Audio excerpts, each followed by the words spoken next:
All right, ladies and gentlemen, so it looks like the gaming drama is heating up, and it's heating up quick because of the state of play that happened with PlayStation. And obviously, we made a ton of videos on Silent Hill. We talked about Concord, but this one in particular is interesting because it doesn't actually have to do with any of that, but it's still gaming related. We got a Valorant studio head that goes by the name of Anna Donlin, who apparently is telling players to go play something else and that they won't miss them because they apparently are announcing a brand new set of player behavior policies. So long, gay boys!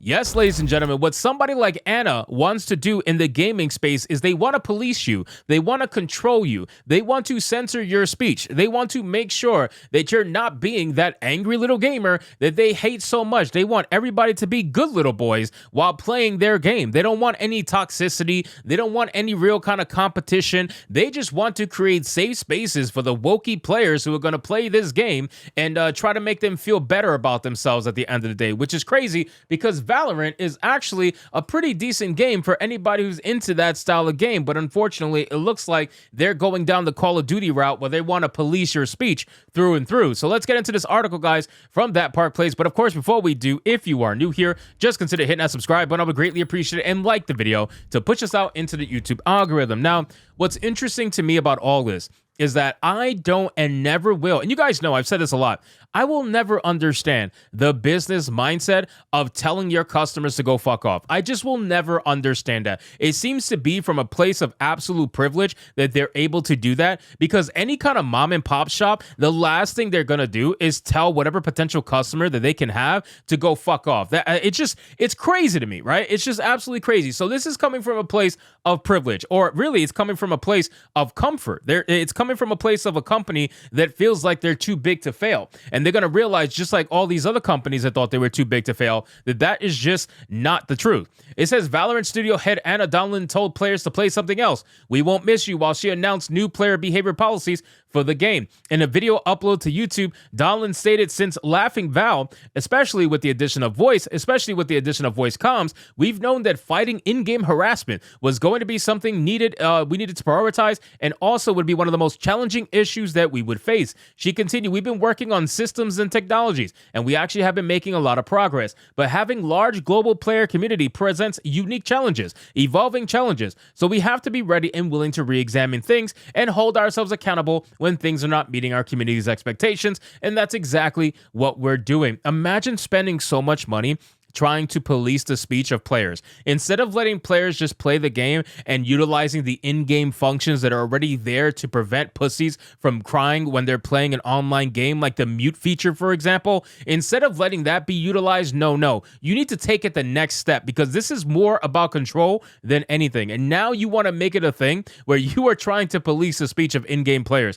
Good luck with that. You have a global audience, like you just admitted. So now not only do you have to get translators, not only do you have to do something where you got to make sure whoever you're banning is actually doing what you apparently think they're doing, right? Because what if somebody drops the N-word, for example, right? And you ban them. And what if you ended up banning a black guy? Then what? What are you going to do from that standpoint? Because we all know you woke-ass losers think that black people get a pass when it comes to the N-word and not white people. So what if it comes out that that person was actually black that dropped that word in the game? Are you going to then unban them? It's going to be ridiculous. How would you even police that?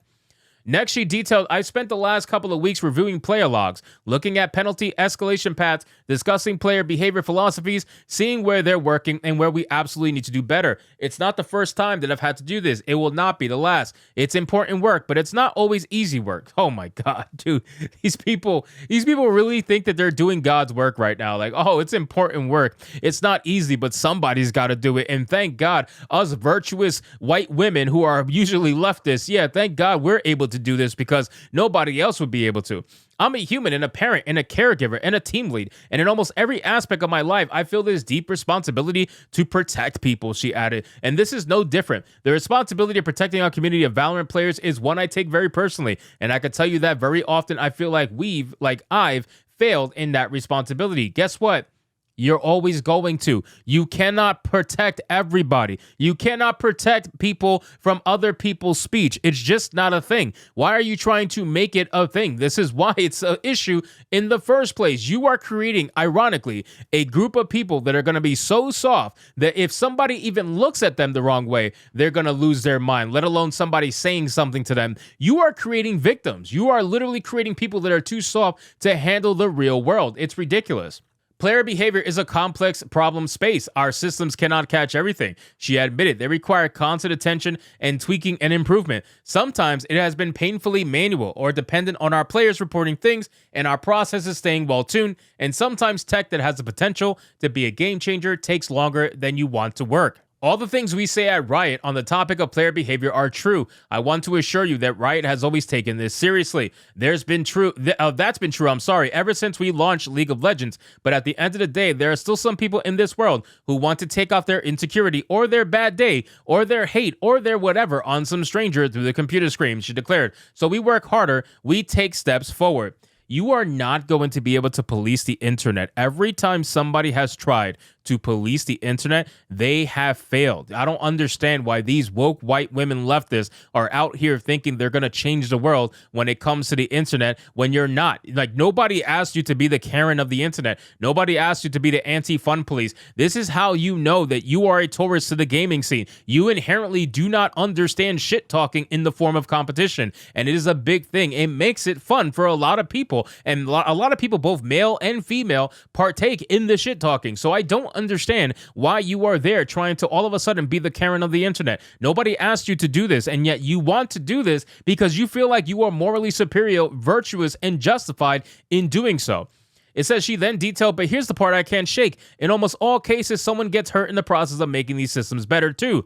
Too often, it takes someone experiencing the worst behaviors, something erroneous, something painful, something threatening for us to better understand where the gaps in our systems and processes are. And that's exactly what we're experiencing and addressing right now. She then told players, but I also want to make sure I say this out loud. Oh, here's the best part. Man, these women really just don't know when to shut the fuck up, man, because honestly, the first part probably wouldn't have drove away a lot of people, but now with this particular statement that I know is coming, and every single one of them always do this in TV, movies, games, it's going to be interesting. Let's just say it. But we have no room for these types of behavior in our game or in our community. Valorant is a team game. It's better played as a team. The strats are better. All of it's better. When you tell someone to just mute comms to avoid harassment, you are essentially putting the harassed person in a position to not communicate, to compromise how they want to play the game, to accommodate you. Muting is a tool for people who choose to use it, not something that there's there to justify bad behaviors. Then she noted competitive games need to have room for banter. We believe this. No, you don't. No, you don't. You really don't. And I do understand the fear that we will sanitize gaming by over-addressing these issues. We have no interest in doing that. Yes, you do, because you literally just admitted you want to police everything. That's not what we're talking about here. But we do believe that a person should not be in a position to have to grow a thicker skin or whatever other unhelpful suggestions have been thrown out there just to avoid threats of violence or literal hate speech. There's no room in our community for the most egregious behaviors, and we're not going to compromise on that point. If you need to make truly evil statements under the guise of regular shit talking to enjoy gaming, then please play something else. We won't miss you, she instructed. Ladies and gentlemen, you know what this is about? You know what this is about, flat out? This is about that female Twitch streamer that made that fake video from the guy who threatened to R-word her, okay? This is a response to that video. That's all this is. This is a response from Riot, who makes Valorant and League of Legends, and this is a response to that video. They want to make it seem as they're against hate speech. They're trying to do better. They're trying to make systems, blah, blah, blah. All this is now going to do is empower this internet Karen to go to the extreme to try to protect whatever, protect the space and whatnot. It's only going to make this a much worse place to be, I guarantee you. So let's see what ends up happening from their systems that they're going to be coming out with, most of which I guarantee are probably going to be automated because they can't afford to pay the humans that they need in order to make this a thing. They can't afford to pay it. So they're going to have to use automated systems, and I guarantee we're going to start to see some unjustifiable bans start taking place, and it's going to be a meltdown from there. So anyway, guys, thank you so much for watching this video. I hope you did enjoy it. And if you did, consider leaving me a subscribe. I would greatly appreciate it. Don't forget to like the video, comment, let me know what you thought, and I'll see you guys on the next one. Hypnotic out.